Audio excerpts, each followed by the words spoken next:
has been a very heartbreaking and a very bad week in South Florida sports.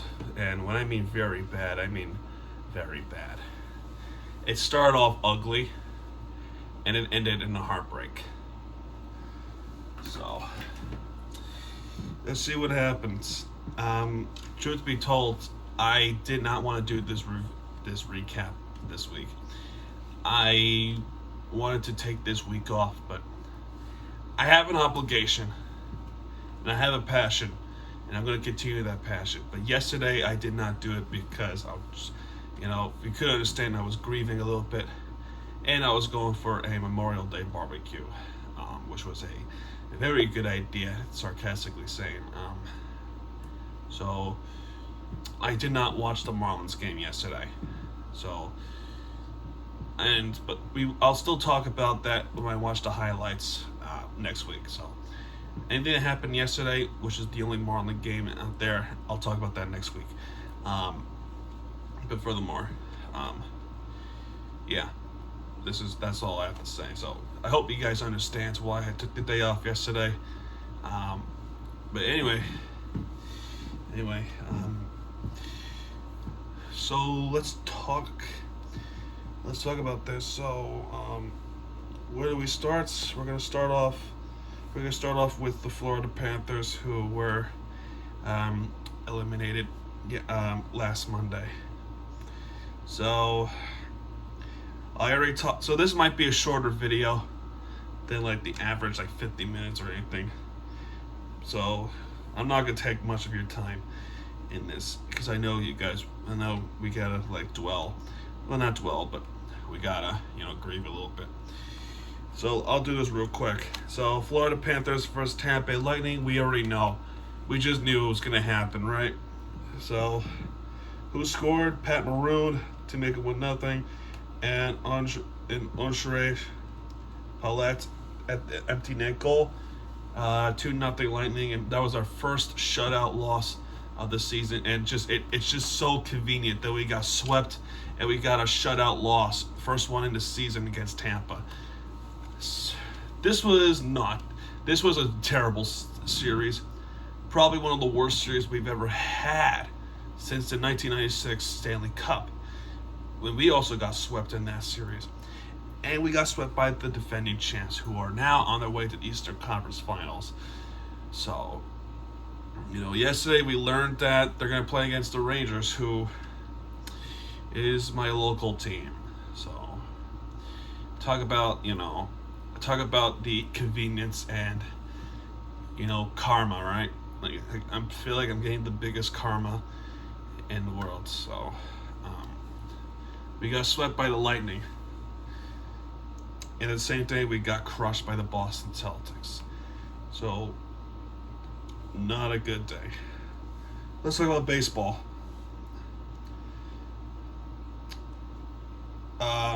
Thankfully, Monday was a day off, but it didn't help that Tuesday and Wednesday, we're still playing Tampa Bay.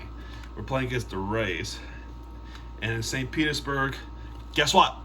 We also got swept. We also got swept by the Tampa Bay Rays. We got swept by the Tampa Bay Lightning. And we also got swept by the Tampa Bay Rays. We can't beat Tampa. We just can't beat Tampa if we're playing like this. Kevin Kiermaier, inside the park home run. Seriously, can the outfield... Oh my goodness. I don't get it, man. And Ramirez homer to right, that's 2-0. And Troy also homered. All those runs are home runs. All of them gave up by Pablo Lopez, so he had a terrible game. And yeah, nothing else to say about it. Wednesday game, we almost did it. We almost came back, but we just fell short. And this one is yet another one-run loss. And this was a 2-game series sweep against Tampa Bay Rays. So Franco doubled to left, 1-0 Tampa. Arozarena to double to make it 3-0 Tampa. And Ramirez homered to left, which is 5-0 Tampa. And a tough start for Poteet, but eventually get the thing going for a couple more innings. As this is really a relief game, but a terrible first inning. We were coming back. Jorge Soler homer to right. Finally, we're getting the Jorge Soler we know and love, hitting home runs. So he's cranking it up, and Jacob Stolen is doubling to deep left, which allows Anderson and Garcia to score to make it 3-5 Tampa. And at the top of the ninth inning, Anderson scores on error. Rojas safe. We were this close of coming back and tying the game, but we just fell short. And because of this, we got swept again. So, what was a great April, a winning April, to an awful stretch in May. May, so far, has been very, very unkind to the Marlins. And it keeps proving it right here. Because playing against Atlanta, we're still having the same problem. Our bullpen is still having an issue. And Trevor Rogers is still having an issue. Trevor Rogers is having one of the slowest starts I ever seen. After coming up with a really good rookie year, he started off really slow. He gave up 3 runs in the 5th inning. 3. Austin Riley hit a home run to Contreras. And DeMariti. I can't really pronounce his name. Although Garrett Cooper and Jesus Aguilar home runs to take the lead. We took the lead. But then we gave it up again. And guess who gave up that home run? It's our bullpen. And you guess who it is? It's Stephen O'Kirk and Anthony Bass. Our bullpen is so terrible. And you know it's terrible when our analyst Craig Mish is calling us out for being lifeless now. We are so, and he's right. We're lifeless right now. We were as good as we were in April, and now we're just plain lifeless. Because Acuna Jr. doubled to left, which is tied the game, and Albies to make it 6-4 Atlanta lead, and we lost. We blew it. We had a hard time coming back, and when we did come back, we blew it right away. Thankfully, on Saturday, it wasn't the case. And guess who was the guy who is our heart and soul of the Marlins right now? Now, we made some questionable decisions over the years of the franchise, but this re-signing is proven to be one hell of a re-sign. Sandy Alcantara only gave up 1 run and pitched 8 innings and struck out 14 batters. 14! That's almost close as a franchise record. But here, Joey Wendell hit a sacrifice fly, which allowed Jorge Soler to score. Miguel Rojas with a good home run to left, which is 396 feet. 2-0 Miami. Danny Swanson grounded to a double play, which is 2-1 Miami. And then Garrett Cooper put up finishing touches ultimately and doubled to deep center. And Cole Sulser got a save. So, good. That's his 2nd save of the season. But ultimately, this has been a very bad Sunday. And as you can tell why I hate Sundays, this is one of more examples why I hate Sundays. Elieser Hernandez back to starting pitching, and boy, was he terrible. Was he back to his old self, being so bad. And our bullpen is still not good. Because Tommy Nance still gives us runs. My gosh. Anyway, Jorge Soler, home run to center. A good home run shot, too. 422 feet, which Miami a 1-0 lead. So you would think by this point this is starting to go well, but you forgot that Hernandez is pitching, right? and this is one of the reasons that we were calling up our pitching prospect, Eduardo Cabrera. Marcell Ozuna, again, our former Marlin, homering to deep center, 413 feet this time, tie game. And Austin Riley, homer to center, 2-1. Contreras doubled to left. Ozuna again homered. Austin Riley doubled. And Olsen doubled, 6-1 Atlanta. And Jorge Soler, deep home run left, 3-6. Of their former Brave hitting the home runs finally. But still, the problem is not our batting. The bigger problem is our pitching. I'm going to say it all season long. Our bullpen and Ulises Hernandez is the problem. And he even proved my point when he went to the bullpen. He's still terrible. So I'm done. Actually, no, I'm not done with baseball. Okay, there's something else you should know. The Hurricanes. They're having it just as badly. We got an elimination. Or so I thought, at least. But the elimination here is the ACC tournament for the Miami Hurricanes on Friday. Because on Friday, we were playing against... I'm trying to find it. Wake Forest. We lost 16-3 in the ACC tournament against Wake Forest. Unranked Wake Forest, and we got blown. So that's our ACC elimination. So I thought. We were still good enough to make it through the College World Series regional. It turns out we actually have a regional game on Friday, 12 o'clock p.m. Eastern Time, June 3rd, ESPN Plus. We are playing in the Coral Gables Regional against Kensias. I can't really pronounce it, but they're the Golden Griffins. I'm not quite sure where they're from, but that's who we're playing on Friday to progress through the College World Series. So there's still a shot. There's still a shot with the Miami Hurricanes. So even if you're not paying attention to the playoffs anymore, you should at least think about paying attention to the Miami Hurricanes baseball team, because hope is not lost for the Hurricanes yet. Unlike certain teams that were eliminated, 2 of them were eliminated this past week. That is a pain that I have to endure for the rest of my life, knowing that we had a legitimate chance of making it through, and it's still not enough. All right, Miami FC, 2-2 tie game, draw against Pittsburgh River Rounds.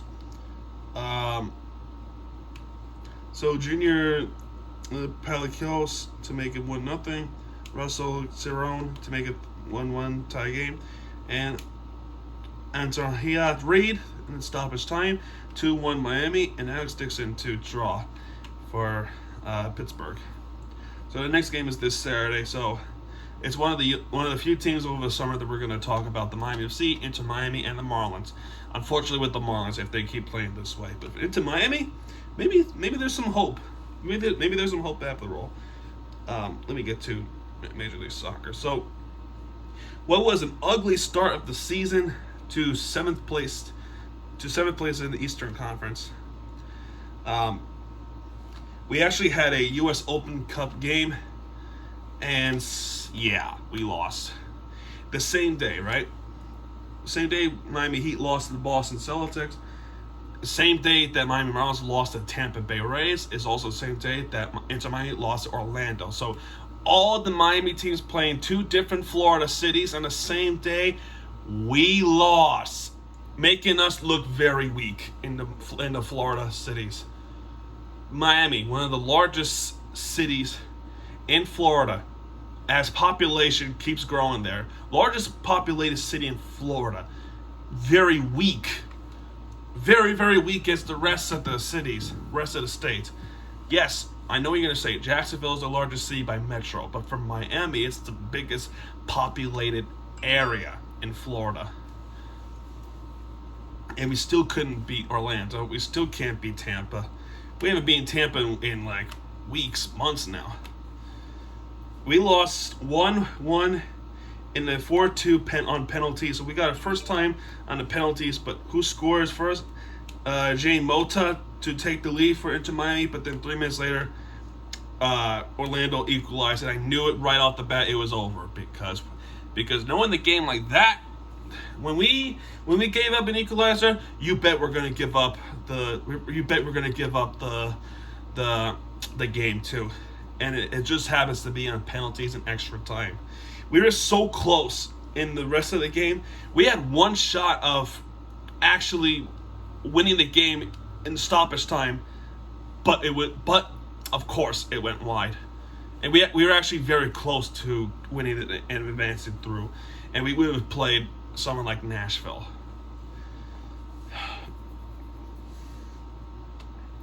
So, but eventually they made up for it this week. Now I would have picked Inter Miami as the winner of the week. I really would have, but with the Heats, they did play their hardest out. And you know what?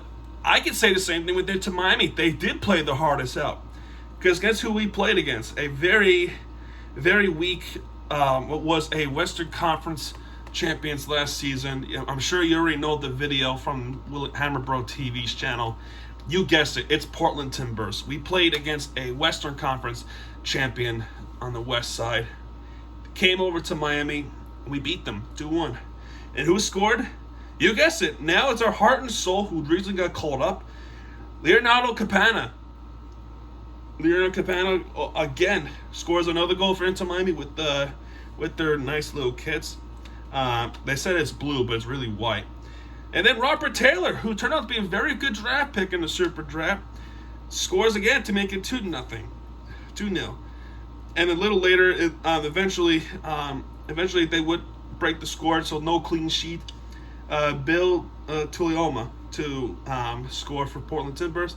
And then it's been pretty stressful on the defending side. We had the set pieces, and we had parked the bus a little bit, but eventually time did wind down, and we won against Portland Timbers, and we can end this little we can end this game on the high notes on the U.S. international break, as now we actually have some friendlies for the soccer. So I'm going to be watching those soccer games now. Hockey season's ending. I might watch the Rangers considering it's the local team. And I really want them to beat Tampa so badly. It's a personal no. But we are on a U.S. international break. And just like that, we went up from 10th place. 10th place, or maybe it was 11th place, but we were down this low to this high above the red line to 7th place. Orlando City lost, so there's a chance to catch up with them. FC Cincinnati is just ahead of us. Charlotte FC lost. Columbus, actually I can take a look here. My fault. So, May 28th.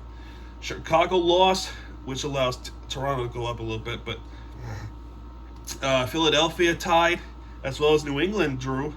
So New England still behind us. Orlando lost. NYCFC, of course, won. And DC lost. So they're behind us. Who else? Columbus actually won, so that's non-beneficial because they are behind us. But at least it benefits us with Atlanta lost. So. And then Charlotte lost. They gave up the game in Seattle. All right, so enough of that. So not much of soccer, so anymore until, a little bit towards the middle of June to the end of June. So 3 teams I'll be covering this week from so on, I hope, is the Marlins, the Hurricanes, baseball, and Miami FC.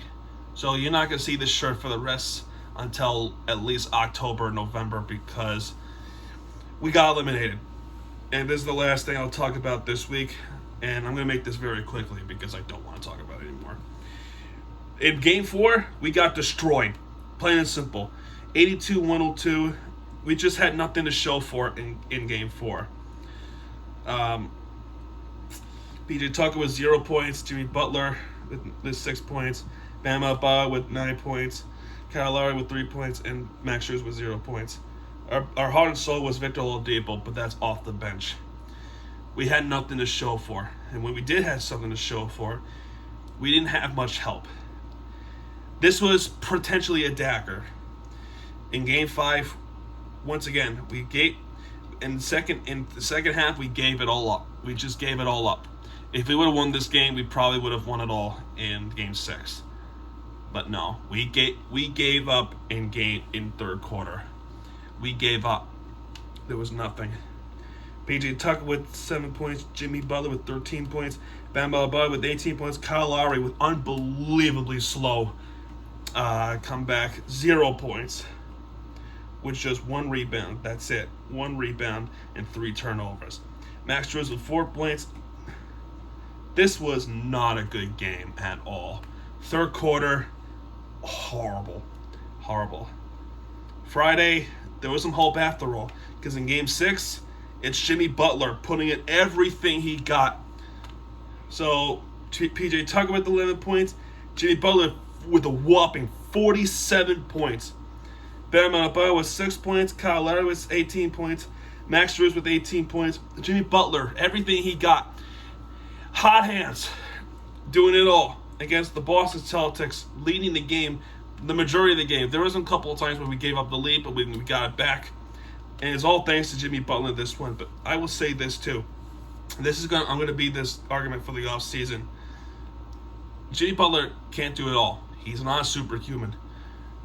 And in this game, Game 7, he needed much more help. And I just feel like he just did not get as much help as he would have liked to. Because Jimmy Butler had 35 points. PJ Tucker was 0 points. He might have gotten hurt at the second half. Tyler Hero coming back, he scored nothing. Bam Adebayo put on a show too, 25 points. Kyle Lowry with 15 points, and Max Strus, who should have gotten 11 points. Why should have? Because of this, and I have it right here. And if you guys know what I'm talking about, you don't need me to explain more, because I'm going to show you the bullshit of the rigged sport as it gets. And that's this part right here. Take a look at this. You see that there's a foot on the line or over the line. Looks like it was over the line. Even the league says his foot was over the line. They have to review this. It was too late. It was a 3-pointer. Actually, no, it was a 2-pointer. Then it turned to a 3-pointer. Then it turned to no basket because it was out of bounds. Celtics fans are going to say that the shadow and the heel was just on the line, but it was not. It was not. There was no evidence of it. But the referee, you know who refereed this game is? Scott Foster. This is a meme right here, so I can't really, make fun of it. It's just a funny joke, but look at this. It seems like it's true. 12-0 when Celtics in the playoffs, right? In games officiated by Scott Foster, right? 12-0. I don't know if it's true, but it might be an exaggerating. It might be an exaggerating meme by Basketball Forever, but it just feels true. All the games that we've had that Celtics had in the playoffs, as far as I know, Scott Foster's in, they were winning the games. They were getting the benefit of the calls. And they're the ones that are complaining that they were getting no benefit of the calls. But what about all the times that we were getting the benefit of the call? This was all season long. LA Lakers, the charge of Gabe Vincent, that was called a blocking, and when they were clearly in a restricted area. How do you define a restricted area? They challenged the call, it was reversed. When they challenged the call, it was unsuccessful. And they were complaining about it. But last 2 minutes in, we were coming back. And this was the one thing that could really haunt me for the rest of my life. Is that 3-pointer that was overturned could have made a huge difference of going towards the NBA Finals. That could have made a huge difference if that shot would have counted. Because Jimmy Butler would probably make that 3 and win the game. But no. he missed that 3-pointer, and that was like the last shot of the game for Miami Heat. You put your trust to Jimmy Butler, and he missed. Jimmy Butler all season long had some moments where he could have won the game, but all those game winners he missed. The Sacramento game, the Atlanta game, another Atlanta game, and now this one. That has to be spine breaking if you're Jimmy Butler, and if you tell me that if one of those games could have made a difference of winning, and he's upset about it, I feel you, brother. I feel you. So because of this, Boston Celtics move on to the NBA Finals. Just like what the media wanted, just like what the officials wanted, just like what the NBA wanted. So congratulations, you officially screwed us out of the NBA Finals, you fucking twats. So I hope you're happy, because next season we're gonna unleash wrath on all y'all.